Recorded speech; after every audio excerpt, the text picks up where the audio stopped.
अस्सलामु अलैकुम वरहमतुल्लाहि वबरकातुहू। औज़ु बिल्लाहि मिनश शैतानिर रजीम।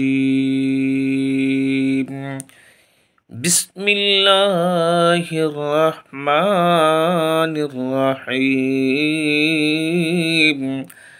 अल्हम्दुलिल्लाहि रब्बिल आलमीन। अर्रहमानिर रहीम। मालिकि यौमिद्दीन।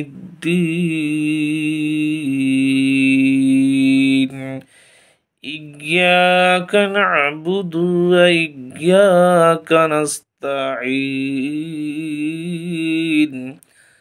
इहदिनस सिरातल मुस्तकीम। सिरातल लज़ीना अनअमता अलैहिम गैरिल मग़ज़ूबि अलैहिम वलद्दोल्लीन।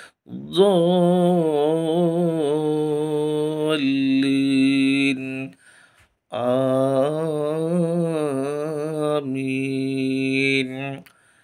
अब्बा जानेरा भाईरा, এই সূরাটির নাম হলো সূরাতুল ফাতিহা।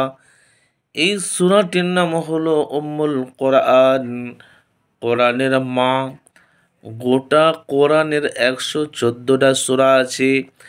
গোটা কোরআনে 30টা পারা আছে। গোটা কোরআনে 7টি মঞ্জিল আছে।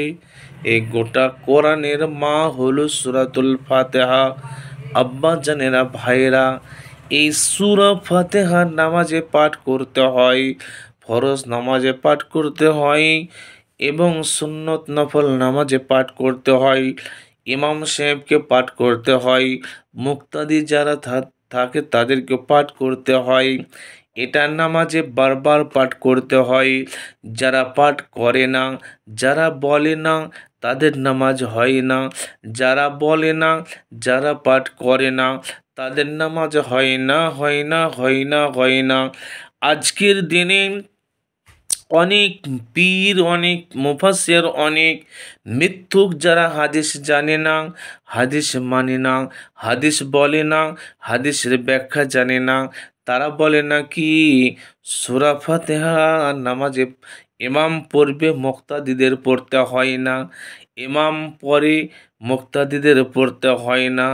আব্বাজানেরা ভাইরা, এরকমও আছে, এরা ভুল কথা, মিথ্যা কথা। ইমাম সাহেব এবং মুক্তাদি সকলকেই পড়তে হবে। এই সূরা ফাতিহাটাকে আমি বলে পাঠালাম, মানে আপনাদেরকে মুখস্থ করার জন্য আমি বলে পাঠালাম। আপনারা মুখস্থ করবেন ইনশাআল্লাহ। আসসালামু আলাইকুম।